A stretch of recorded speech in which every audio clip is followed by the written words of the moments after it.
तो जन्म का कारण विचार है। हम विचार करते हैं इसलिए कर्म घटित होते हैं, और कर्म घटित होते हैं तो फिर जन्म लेना पड़ता है, चाहे पुण्य कर्म हो चाहे पाप कर्म हो। और दूसरा, अपने को लगता है कि हम जो बुरा काम कर रहे हैं वो कार्य करते समय हमको कुछ भी दिख नहीं रहा है, कोई भी देख नहीं रहा है, किसी को भी पता नहीं है, किसी को भी मालूम नहीं है। लेकिन ऐसा नहीं है। आपके अंदर एक शिव के रूप में आत्मा बैठी हुई है, वो सब देखती रहती है, सब रिकॉर्डिंग चलती रहती है। और एक रिकॉर्डिंग मृत्यु के समय सिनेमा जैसी आपके सामने पूरी ऐसी चलती है।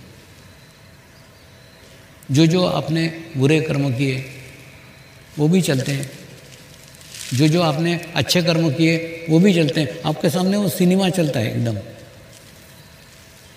और उसके बाद में अगर पुण्य कर्म किए हैं, अच्छे कर्म किए हैं, तो जाते समय आपको एक सेटिस्फेक्शन रहता है, मृत्यु के समय आपको एक संतोष रहता है कि मैंने मेरा जीवन बहुत अच्छे से भोग लिया, मैंने मेरे जीवन को सार्थक किया, मैंने मेरे जीवन को खूब लोगों को मदद किया, खूब समाज कार्य किया, खूब अच्छे से किया।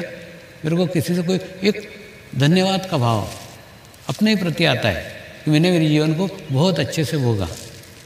और मैंने देखो, पद पे तो कोई रहता है कोई नहीं रहता है, पद अनिश्चित है, लेकिन पद पे रहते हुए आपने क्या अच्छा कार्य किया, वो कार्य जरूर आपको आपके अंतिम दिन अंतिम समय याद आएगा कि पद में रहते हुए, पद पे रहते हुए मेरे हाथ से इतने अच्छे अच्छे कार्य हुए। तो ये सब अच्छे कार्य आपके सामने सिनेमा जैसे दिखेंगे, तो आपको एक संतोष मिलेगा, आपको एक सेटिस्फेक्शन मिलेगा कि मैंने मेरे जीवन को सार्थक किया है। ठीक है, ऐसा ही अगर आपने बुरे कर्म किए हैं, आपने पाप कर्म किए, आपने किसी को परेशान किया है, किसी को तकलीफें दी है, तो वो कर्म भी आपके सामने फिर दिखेंगे, वो सब दिखेंगे कि आपने इनसे ऐसा किया, आपने इनको धोखा दिया, आपने सब दिखेंगे, सब बुरे कर्म भी आपके सामने सिनेमा जैसे दिखेंगे। और कई लोग इतने बुरे कर्म करते हैं, इतने खराब कर्म करते हैं कि वो कर्म खुद भी देखना नहीं चाहते। जैसे होता है ना, अपना चेहरा क्या है वो बराबर अपने को मिरर में दिखता है, अपने को आईने में दिखता है कि हमने कौन सा, हमारा चेहरा कैसा है, काला है कि पीला है कि सफ़ेद है। जिस प्रकार से हम हमारे चेहरे को मिरर में देखते हैं, ठीक उसी प्रकार से हम हमारे आप को अंतिम समय में देखते हैं। वो सब घटनाएं आप भी दिखते हैं, सामने वाला भी दिखता है, आपने कैसे परेशान किया, क्या किया, सब दिखते रहता है। जो आपने करते समय भी जो नहीं देखा है ना, वो भी दिखता है। और वो इतना भयानक रहता है, वो इतना खराब रहता है कि आदमी उन घटनाओं को, आदमी उन लोगों को याद भी करना नहीं चाहता। वो नहीं चाहता वो घटनाएं याद आए, वो नहीं चाहता वो घटनाएं मुझे बार बार दिखे। तो ऐसे समय परमात्मा से मनुष्य भीख मांगता है, हे परमात्मा, मैं ये देखना ही नहीं चाहता कि मेरे हाथ से क्या क्या पाप हुआ है, मुझे मृत्यु दे दे, मैं जीना ही नहीं चाहता ये। और दूसरा, उसके चाहने न चाहने पे कुछ नहीं होता ना, वो सब दिखते ही रहता है, लेकिन वो उसको रोक नहीं सकता। तो इसलिए जीवन में ऐसे कोई काम मत करो जो काम आप फिर से देखना न चाहो। ये सब दिखने वाले हैं आपको। और आप अगर अच्छे काम करते हो, आप अगर अच्छे कार्य करते हो, तो वो भी आपको दिखेंगे ही। अब प्रश्न आता है कि अगर बुरे कर्म किए हैं तो बुरे कर्म काटने के लिए हम आते हैं, और उसके बाद में चाहते न चाहते हुए भी हमारे हाथ से अनजाने में कुछ कर्म घटित हो जाते हैं। हो सकता है फिर से कुछ पुण्य कर्म घटित हो जाए, हो सकता है फिर से कुछ पाप कर्म घटित हो जाए। यानी बिना कर्म के तो मनुष्य रह ही नहीं सकता, एक दिन नहीं रह सकता। एक क्षण नहीं रह सकता। आप देखो ना, विचारों से भी कुछ ना कुछ करते ही रहते हो। तो ऐसे कोई भी कर्म अगर आपसे घटित होते हैं तो पुराने कर्म तो कट जाते हैं, लेकिन फिर नए कर्म घटित हो जाते हैं और उसके बाद में फिर वो नए कर्म भोगने के लिए नया जन्म लेना पड़ता है। इस प्रकार से ये कर्म के चक्र में आकर के मनुष्य फंस के रह जाता है कि पुराने जन्म के कर्म काटने आता है और वो काटते काटते कुछ नए कर्म घटित कर देता है और उसके बाद में अगला जन्म, जन्म मृत्यु, ये चक्र जन्मों जन्मों से चलते रहता है। और जन्मों से चलने के बाद में किसी जन्म में अच्छी संगत में, अच्छे सानिध्य में जब मनुष्य आता है तब उसको ज्ञान होता है कि ये कर्म से मुक्ति कभी संभव ही नहीं है। ये कर्म से अगर मुक्ति पाना है तो शरीर से परे जाना होगा। आप सबको लगता है कि आप सब इसी जन्म से जुड़े हैं, ऐसा नहीं है। ये जन्मों जन्मों का संबंध है और उसके बाद में पूर्व जन्मों में आपने अच्छी संगत की थी, अच्छा सानिध्य प्राप्त किया था, तो आपको महसूस हो गया था, आपको पता चल गया था कि ये कर्म के चक्र में से बाहर आए बिना मुक्ति संभव ही नहीं है। तो एक ऐसा मार्ग, एक ऐसा रास्ता ऐसा होना चाहिए कि हमारा शरीर भाव ही समाप्त हो जाए।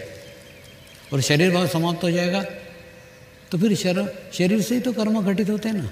पुण्य कर्म घटते हैं शरीर से, पाप कर्म घटते हैं शरीर से। तो अगर शरीर भाव ही नहीं रहा तो ना रहेगा बांस, ना रहेगी बांसुरी, वैसा प्रकार है। तो आपने आपके पूर्व जन्मों में जो साधना की थी, जो तपस्या की थी, उस तपस्या से आप यहाँ तक पहुँच गए थे कि आपको एक ऐसा मार्ग चाहिए, एक ऐसा रास्ता चाहिए कि ये मैं से, इस आत्मभाव से हमको मुक्ति होना चाहिए। यही सोच करके आपने इच्छा की थी। इच्छा क्या थी? उस मार्ग की, उस रास्ते की। और वो रास्ता है, वो मार्ग है आत्मा का साक्षात्कार। आत्मा का साक्षात्कार छोटी घटना नहीं है। आज अब अभी भी अगर ऋषिकेश से ऊपर पहाड़ों पे जाओगे ना, तो कई पहाड़ों में, कई गुफाओं में कई साधु, कई संत केवल आत्म साक्षात्कार पाने के लिए, आत्म जागृति पाने के लिए साधना करते रहते हैं। उनको पता है कि ये एक जन्म में मिलने वाली घटना नहीं है। इस जन्म में आत्म साक्षात्कार पाएंगे तो अगले जन्म में वो मुक्त अवस्था पाएंगे, इसको मोक्ष कहते हैं। तो आपने भी कोई तपस्या की होगी, आपने भी कोई साधना की होगी, उसी कारण इस मार्ग में आए हैं। आपका और मेरा रिश्ता, नाता इस जन्म का नहीं है।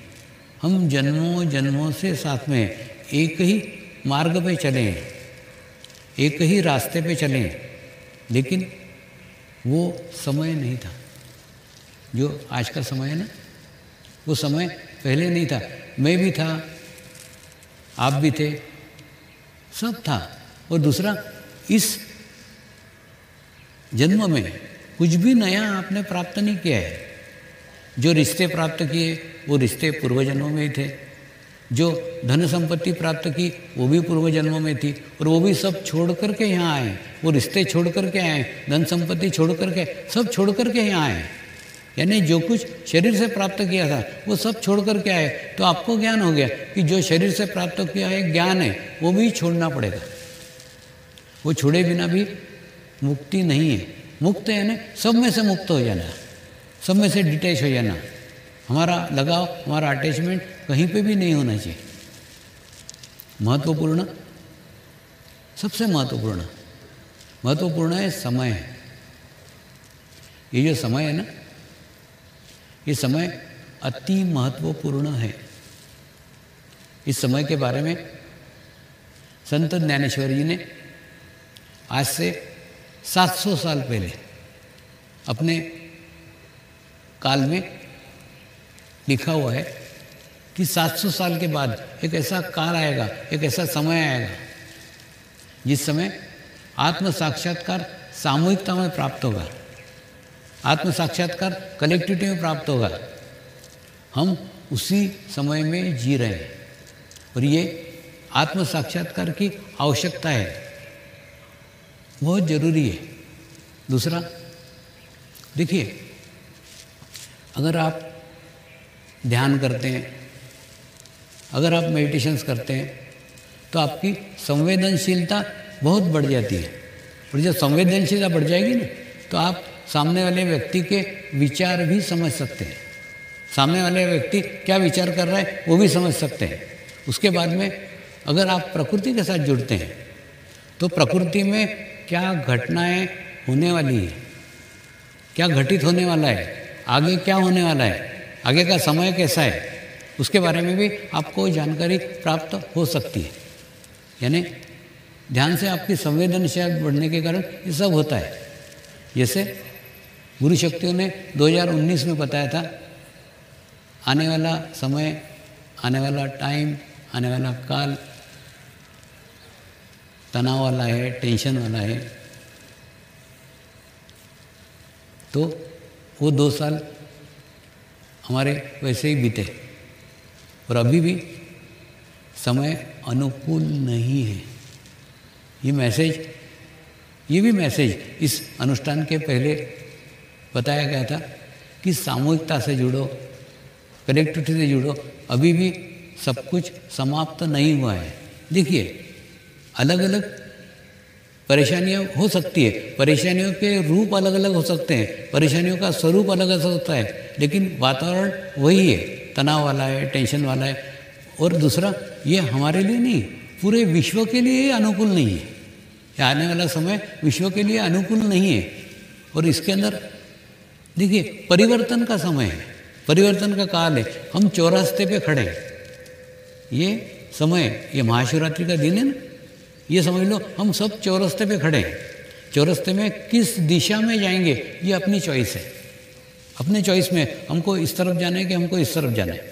तो आप अच्छी दिशा में भी जा सकते हैं, बुरी दिशा में भी जा सकते हैं। अच्छी दिशा में जाओगे तो अच्छे लोग मिलेंगे, अच्छी सामूहिकता मिलेगी, अच्छी कनेक्टिविटी मिलेगी और अच्छा रहेगा। और अगर बुरी एरिया में जाओगे तो बुरे लोग मिलेंगे, बुरी सामूहिकता मिलेगी, बुरी कनेक्टिविटी मिलेगी। तो आज एक परिवर्तन का समय है। ये महाशिवरात्रि जो है ना, ये परिवर्तन का समय, एक बहुत बड़ा विश्व स्तर के ऊपर परिवर्तन आने वाला है। होता था ना, देखिए, जो लोग हिमालय में गए ना, वो लोग कभी वापस ही नहीं आए, तो उनको कोई पता भी नहीं चला, उनको कुछ मालूम ही नहीं पड़ा। लेकिन जा कर के मैं जब वापस आया हूँ ना, तो मैंने देखा वापस आते समय रास्ता ही भटक जाते थे, एरिया ही भूल जाते थे, जगह ही चेंज हो जाती थी। जहाँ पहले अच्छा भरा पहाड़ था वहाँ बहुत बड़ा खड्डा हो जाता था, और जहाँ पे खड्डा था वहाँ पे पहाड़ हो जाता था। ये प्रकृति का नियम है। प्रकृति परिवर्तनशील है, एक जैसी नहीं रहती। जो आज ऊपर है वो नीचे दिखेंगे, जो नीचे है वो ऊपर दिखेंगे। तो एकदम प्रकृति में चेंजेस आएगा, बदलाव आएगा। प्रश्न है, हम ऊपर की ओर जा रहे हैं कि हम नीचे की ओर जा रहे हैं। लेकिन जहाँ हो वहाँ नहीं रहोगे, कुछ तो भी चेंज आने वाला है, कुछ तो भी बदलाव आने वाला है। उस परिवर्तन के साथ अच्छी सामूहिकता को पकड़ो, अच्छी कनेक्टिविटी को पकड़ो, तो आप अच्छी सामूहिकता में अच्छे। और दूसरा, नियमित ध्यान करके, नियमित मेडिटेशन करके अपने स्थिति को अच्छा करो ना। इस वर्ष को यही स्थिति को देखते ये समय अनुकूल नहीं है। मैंने सब साधकों को बोला है कि अभी सब बंद करके तुम अपना ध्यान रखो। समर्पण वर्ष घोषित किया है, अपना समर्पण बढ़ाओ, अपना ध्यान बढ़ाओ, अपनी आध्यात्मिक स्थिति बढ़ाओ। होता है ना, साधक गुरु कार्य करते हैं, लेकिन गुरु कार्य करते समय भी अपना मैं जीवित रहता है, मैं गुरु कार्य कर रहा हूँ। और दूसरा, ऐसा करके उस कार्य को अपने साथ बांध लेते हैं। माने इससे भी आती, दूसरे ने किया हुआ गुरु कार्य भी मैंने किया करके बताते हैं। मैं मन ही मन हंसता हूँ, अरे तू तेरा भी बांधने से मना कर रहा हूँ, तू तो दूसरे का बांध रहा है। माने तुम अगर बांधोगे तो मुक्त कैसे होगे? अगर गुरु कार्य करके अपने साथ बांधोगे तो वो पुण्य बांधने के बाद अगले जन्म में भोगने आना पड़ेगा ना। और मैं नहीं चाहता कि आपका अगला जन्म हो, मेरा भी ये आखिरी जन्म है, आपका भी आखिरी जन्म होना चाहिए।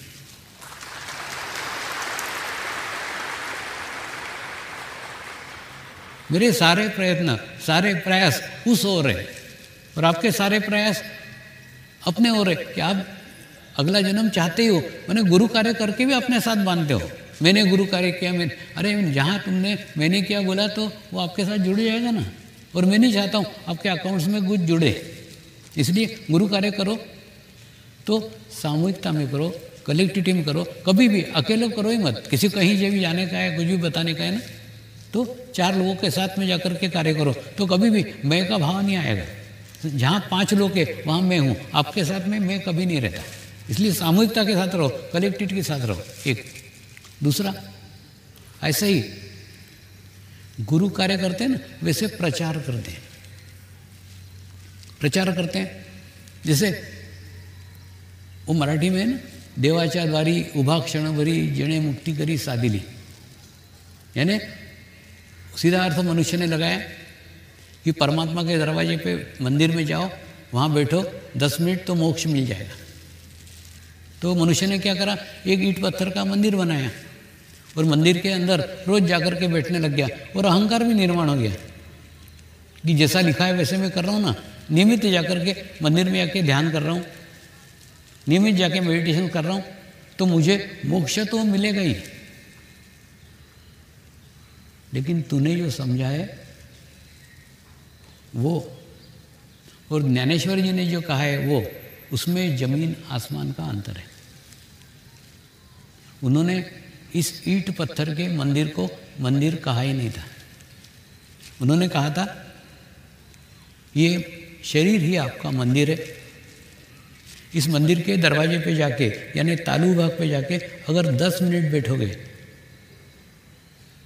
10 मिनट बैठोगे, यानी एक ऐसी अवस्था में बैठोगे, एक ऐसी स्थिति में बैठोगे जहाँ आपको कोई विचार नहीं है, आपका कोई देह भाव नहीं है, तो आपको मोक्ष मिलेगा।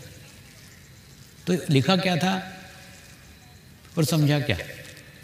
ठीक उसी प्रकार से मैं साधकों को बोलता हूँ प्रचार करो, तो तुरंत वो प्रचार करने लग जाते शरीर से। मैं नहीं चाहता कि वो शरीर से प्रचार करे, मैं नहीं चाहता वो सब जगह बताते फिरे। मैं चाहता हूँ ध्यान करके, मेडिटेशंस करके, नियमित साधना से आप आपकी इतनी अच्छी आध्यात्मिक स्थिति करो कि आपके आसपास के लोग आपसे प्रभावित हो, आपके सहकर्मी आपसे प्रभावित हो, आपके रिश्तेदार आपसे प्रभावित हो, और वो आपको पूछने आए कि तू कौन से चक्की का आटा खाता है, कितना शांत रहता है, इतना खुश रहता है, इतना प्रसन्न रहता है, तब जाकर के उसको बताओ ना। यानी मैंने बताया प्रचार करो। प्रचार बाहरी तौर पे नहीं करने का है, प्रचार भीतरी तौर पे करने का है। आप आपकी स्थिति बनाओ, आप एक पोस्टर बन जाओ, आप एक आदर्श बन जाओ कि आपको देख करके ही आपके आसपास वाले प्रभावित हो जाए। ऐसा ही एक अवसर आपको अप्रैल माह में मिलने वाला है। अप्रैल माह में स्पेशली सेंटर के प्रमुख, ये गुजरात के लिए कह रहा हूँ स्पेशल, सेंटर के प्रमुख सब जने एकत्र होकर के अपने धारा सभ्य को मिलो, क्योंकि 11, 12, 13 अप्रैल गुजरात विधानसभा में शिविर हो रहा है।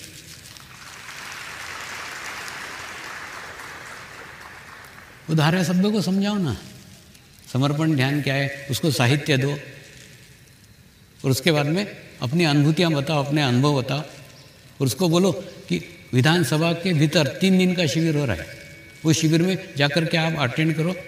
तब जितने सामूहिकता में समझाओगे, जितने, इसलिए मैंने बताया ना, वहाँ भी सामूहिकता में जाओ, वहाँ भी कलेक्टिविटी में जाओ, तो वो शिविर अगर समझ लो वो धारासभ्य का स्थिति अच्छा हो गया तो आपके क्षेत्र के अंदर अच्छे कार्य होंगे, आपके क्षेत्र का विकास होगा। और दूसरा, ये विधानसभा की ओर से आयोजित है, किसी पार्टी की ओर से नहीं है, इसलिए सब पार्टियों के धारासभ्य के पास जाओ, सबके पास जाओ। जिस प्रकार से गुरु कार्य